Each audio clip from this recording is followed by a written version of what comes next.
Surat police no drugs in Surat city અભિયાન ચલાવી રહી છે તો સુરતના એલસીબી ઝોન 1 અને પુણા પોલીસે બાતમીના આધારે લાખો રૂપિયાના એમડી ડ્રગ્સ સાથે મહિલા સહિત 3 ને ઝડપી પાડી મુદ્દામાલ કબજે કર્યો છે। સુરત પોલીસ કમિશનર અનુપમસિંહ ગેહલોતના આદેશને પગલે સુરત શહેર પોલીસ સમગ્ર શહેરમાંથી નશાની બદી દૂર કરવા ઓપરેશન હાથ ધરી રહી છે। ત્યારે no drugs in Surat city અભિયાન અંતર્ગત સુરતના એલસીબી ઝોન 1ની ટીમના પીએસઆઈ ડીકે બોરાણની બાતમીના આધારે પુણા પોલીસને સાથે રાખી નવા કમેલાના સંજયનગર ખાતે રહેતી મહિલા સબાના ઉર્ફે સબુ ફિરોજ પઠાણ અને અંસારી ઉર્ફે અનુ ખલીલ શેખ તથા રાજેન્દ્રસિંહ લીલસિંહને નેગીને ઝડપી પાડી આરોપીઓ પાસેથી 4,57,000થી વધુની કિંમતના એમડી ડ્રગ્સનો જથ્થો સીઝ કર્યો છે।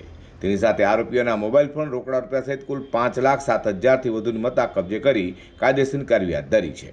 સુરત પોલીસ કમિશનરના આદેશને પગલે સુરત એલસીબી ઝોન 1ની ટીમે મહિલા સહિત 3 એમડી ડ્રગ્સ સાથે ઝડપી પાડતા એમડીના બંધારણીઓમાં ફફડાટ વ્યાપી જવા પામ્યો છે।